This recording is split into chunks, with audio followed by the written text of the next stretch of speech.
Sveiki bičiuliai mergelės, tai vasario mėnesio horoskopas jums. Pirmoji vasario pusė skirkit daugiau būtent dėmesio savo vaikams, santykiams. Apskritai geros galimybės ir santykiuose ir galit tikėtis palaikymų iš savo vadovų, iš valstybinių įstaigų. Nuo vasario antroji pusė teks daugiau skirti dėmesio būtent savo sveikatai. Gali padidėti tokių daugiau iššūkių, galbūt kažkokių tai kliučių, nesusidūrimų dėl komunikacijos, dėl bendravimo.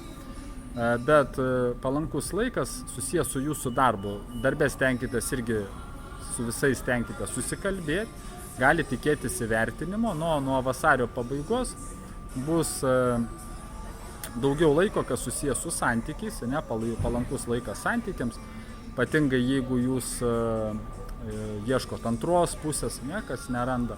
Ir palankus laikas bendradarbiavimui, ten su verslo partneriais arba apskritai su kažkuo tai užmėgs santykius.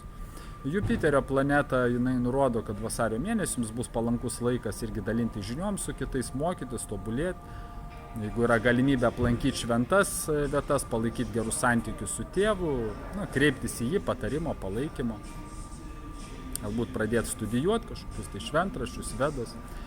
Marso planeta suteiks jums vasario mėnesį daugiau energijos darbe, bus aktyvus laikas, gali tokių pasiekimų savo profesiniai srity, karjerui sulaukti.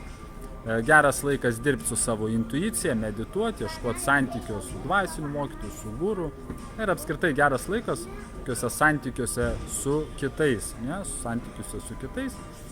Ir primenu, kad tai yra bendro pobūdžio rekomendacijos astrologinės jums.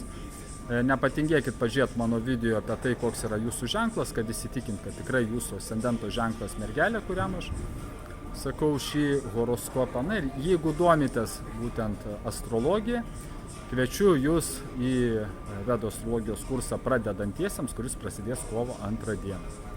Tai būtų tiek, dėkoju už jūsų dėmesį, linkiu, kad vasario mėnuo jums būtų prasmingas ir sėkmingas.